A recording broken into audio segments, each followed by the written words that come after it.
YCP పార్టీకి ప్రతిపక్ష హోదా ఎందుకు ఇవ్వకూడదు? వైఎస్ జగన్మోహన్ రెడ్డికి ప్రతిపక్ష నాయకత్వం అనే గౌరవం అసలు ఎందుకు రాకూడదు?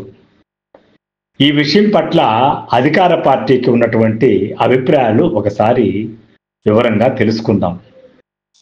గతంలో టీడీపీ పార్టీకి 23 సీట్లే ఉన్నప్పుడు ఆయన వాదిస్తూ ఉంటే చంద్రబాబు నాయుడు గారు, మీరు మాట్లాడడం తగదండి, మీకున్నది 23 సీట్లే, నేను కానీ డోర్లు తెరిచానంటే ఇప్పుడే ఇమీడియట్గా మీ వాళ్ళు ఇటువైపు జంప్ చేశారంటే ప్రతిపక్ష హోదా కూడా మీకు దక్కదు అని వెటకారంగా ఎగతాళిగా ఆయన మాట్లాడినాడు.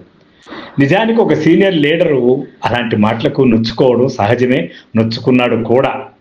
అయినా కూడా రాజకీయాన్ని వృత్తిగా చేసుకున్నటువంటి చంద్రబాబు నాయుడు గారు అలాంటి అవమానాలని పట్టించుకోడు. అయితే ఇప్పుడు ఆయన ఎందుకు ఇవ్వకూడదు అనుకుంటున్నాడంటే, ఒకటి కక్షింపు సాధింపు చర్య అనుకోవచ్చు, ఇంకొకటి ఇచ్చి అనవసరంగా వాళ్లకు మైలేజ్ ఇవ్వడం ఎందుకనే భావన కావచ్చు, లేదు తను హామీలు కానీ తన పరిపాలన కానీ డొంక తిరుగుళ్ళు లొసుగులు ఉన్నట్టు వాటిని ప్రశ్నించే అవకాశం అతనికి ఎందుకు ఇవ్వాలనే ధోరణి కావచ్చు. ఎందుకంటే ఆయన ప్రెస్ మీట్లు ఎన్నైనా పెట్టుకోవచ్చు, తాడేపల్లి ఆఫీసులో ఇంకెన్నైనా మాట్లాడచ్చు. వాటికున్న విలువకు అసెంబ్లీలో డిబేట్గా వాదించేటటువంటి మాటకు ఉండే విలువ చాలా ఎక్కువ. అసెంబ్లీలో మాట్లాడిన ప్రతి మాట ప్రజల్లో ఒక రకమైనటువంటి ప్రభావం చూపిస్తుంది. ఇలాంటప్పుడు కొరివితో తలగొక్కున్నట్టు అవుతుంది. అతనికి ఎందుకు మనం ప్రతిపక్ష హోదా ఇచ్చి ఆ కుర్చీలో కూర్చోబెట్టాలనే దృఢాభిప్రాయం కావచ్చు. ఇక అదే కాకుండా వికటాట్టహాసము, వెకిలి చేష్టలు చేసేదానికి కూడా అవకాశం ఎందుకు ఇవ్వాలా, ఎందుకు అనవసరంగా అతనికి సానుభూతి కల్పించాలనే భావన కావచ్చు.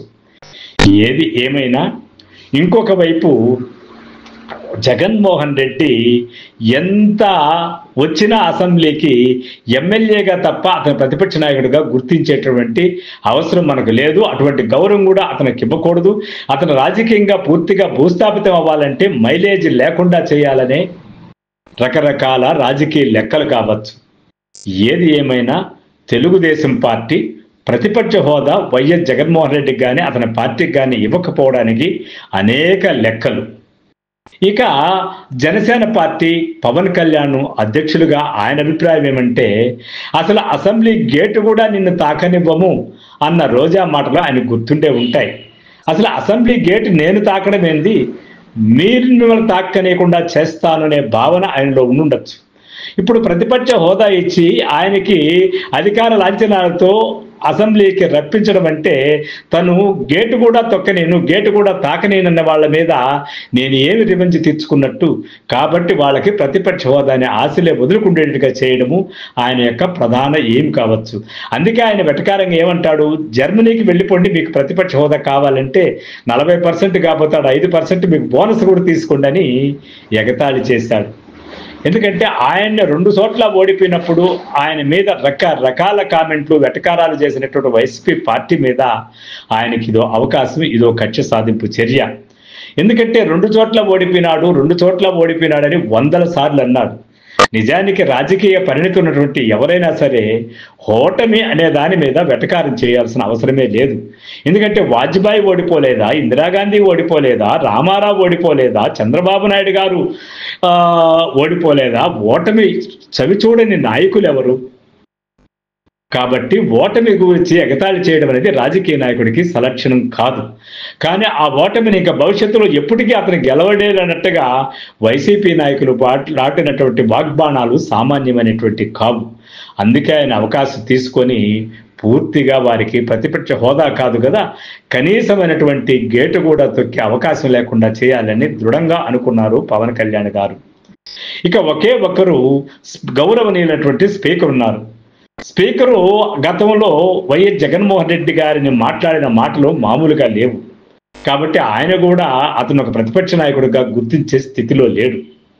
ఇక ఒకే ఒకరికి ఆశ ఉంది, ఆయన ప్రతిపక్ష హోదా ఉంటుందో ఉండదో తెలియదు కానీ ఎమ్మెల్యేగా అయినా సరే అసెంబ్లీకి రావాలి, ఆయన నా ముందు, నేను డిప్యూటీ స్పీకర్గా ఉన్నప్పుడు నా ముందు కూర్చొని బేలచూపులు చూసేదాన్ని నేను చూడాలి, అంటే ఆయన కళ్ళలో దైన్యాన్ని నేను చూడాలి అన్నట్టుగా ముద్దుసీలు తరహాలో రఘురామకృష్ణరాజు ఒక్కరు మాత్రమే ఆయన అసెంబ్లీకి రావాలని కోరుకున్నట్టున్నారు.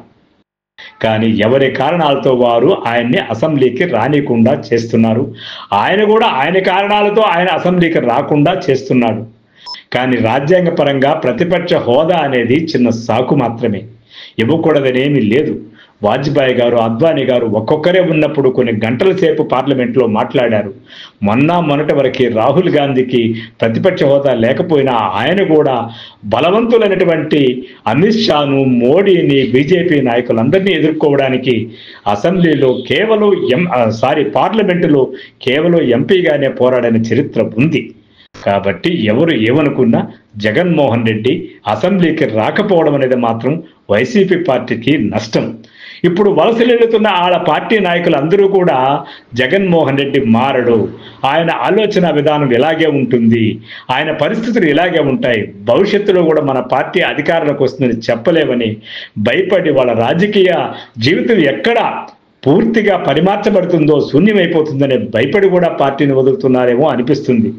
ఆయన ఖచ్చితంగా ఓటమిని గౌరవించి ప్రజల్లో అణుకువగా మాట్లాడే మాటలు నేర్చుకోకుండా 5 ఏళ్ల తర్వాత మనమే వస్తామనే ధీమాని కనిపించకుండా ప్రజల్లో సానుభూతి కలిగించేట్టుగా, ప్రజల పట్ల నేను ఉన్నాననే ధైర్యాన్ని కల్పించేటట్టుగా అసెంబ్లీకి వెళతాడో, ప్రజల్లోకి వెళ్తాడో, ధర్నాలు చేస్తాడో, మరో పాదయాత్ర చేస్తాడో, ఇంకో ఉద్యమాలు చేస్తాడో, కానీ 24 గంటల్లో ప్రజల్లో ఉండటం అనేది ముఖ్యం. ప్రతిపక్ష హోదా అనేది వారి కక్షి సాధింపు చర్య అయినా మీరు సాగుగా తీసుకున్నా అది ముఖ్యం కాదు. ప్రజల కోసం, ప్రజల వలన, ప్రజల కొరకు మీరు ఏం చేస్తున్నారనేది ముఖ్యం. ఆ వైపుగా జగన్మోహన్ రెడ్డి కానీ ప్రయాణం సాగించకపోతే పొలిటికల్ జీవితం ఇంకా కష్టసాధ్యమయ్యే అవకాశం ఉంది. అది ఆలోచిస్తారని సామాన్య ప్రజలు, విశ్లేషకులు చాలామంది కూడా జగన్మోహన్ రెడ్డి శైలి మారకపోతే వైసీపీ పార్టీ భవిష్యత్తు ఉండదు, ప్రతిపక్షం యొక్క వాయిస్ ప్రజలకి వెళ్ళదు. ఇది చాలా దురదృష్టకరమైనటువంటి పరిస్థితి ఆంధ్రప్రదేశ్కి. కాబట్టి ఆయన కొంచెం పట్టు విడుపులు వదిలి పోరాట బాట పట్టకపోతే ప్రజాస్వామ్యానికి, ఆంధ్ర ప్రజలకు చాలా నష్టం జరుగుతుందని మేధావుల అభిప్రాయం. సో ఫ్రెండ్స్, నా కథనం కానీ మీకు నచ్చినట్లయితే పొలిటికల్ రివ్యూ ఛానల్ని సబ్స్క్రైబ్ చేయండి, లైక్ చేయండి, షేర్ చేయండి. మీ అభిప్రాయాలు కూడా ముక్కుసూటిగా ఇంకా చెప్పండి. నా వాదన కానీ, నా వాయిస్ కానీ, నా అభిప్రాయాలు కానీ సరిగ్గా చెప్పలేకపోతే, నా మాడ్యులేషన్ బాగలేకపోతే నిస్సంకోచంగా కుండబద్దలొట్టుగా నా లోపాలని, నా యొక్క ఆలోచన విధానాన్ని ఎండగడుతూ కామెంట్ చేయండి. Please subscribe my political review channel.